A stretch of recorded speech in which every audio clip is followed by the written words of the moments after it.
Mga kababayan, oras na para alamin ang update sa lagay ng panahon, lalo na sa amihan na malapit ng magpaalam. Kung kailan tayo mag-goodbye sa malamig na umaga at mag-hello sa mainit na panahon, alamin natin kay Pag-asa Weather Specialist Dan Villamil. Magandang tanghali sa ating mga taga-subaybay dito sa PTV4. Inasan pa rin natin ang patuloy na pag-iral ng Northeast Monsoon o yung malamig na hanging amihan sa malaking bahagi ng Luzon at Visayas. Kaya sa Metro Manila at malaking bahagi pa ng ating bansa, asahan natin ang bahagyang maulap hanggang sa maulap na papawirin. Nandiyan pa rin mga tsansa ng localized thunderstorms sa ilang bahagi ng Mindanao at tsansa naman ng light rains o pag-ambon ang mararanasan sa malaking bahagi ng Luzon at Visayas.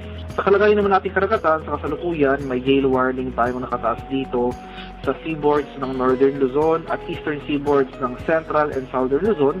Kaya sa ating mga kababayang mangingisda at may mga maliliit na sasakyang pandagat over these areas, huwag po muna tayong pamalaot dahil makakaranas pa rin tayo ng maalong karagatan na dulot ng hanging amihan.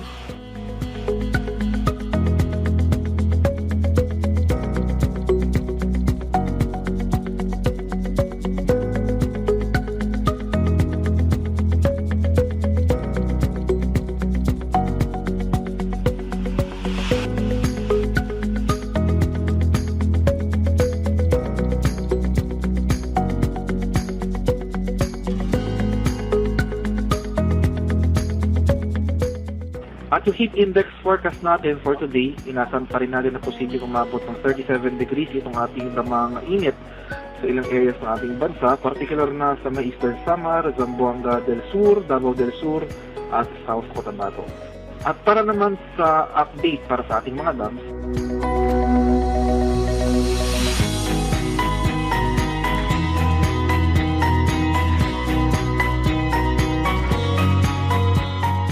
at yan lamang po ang latest mula dito sa Pag-asa Weather Forecasting Center, Dan Villamil.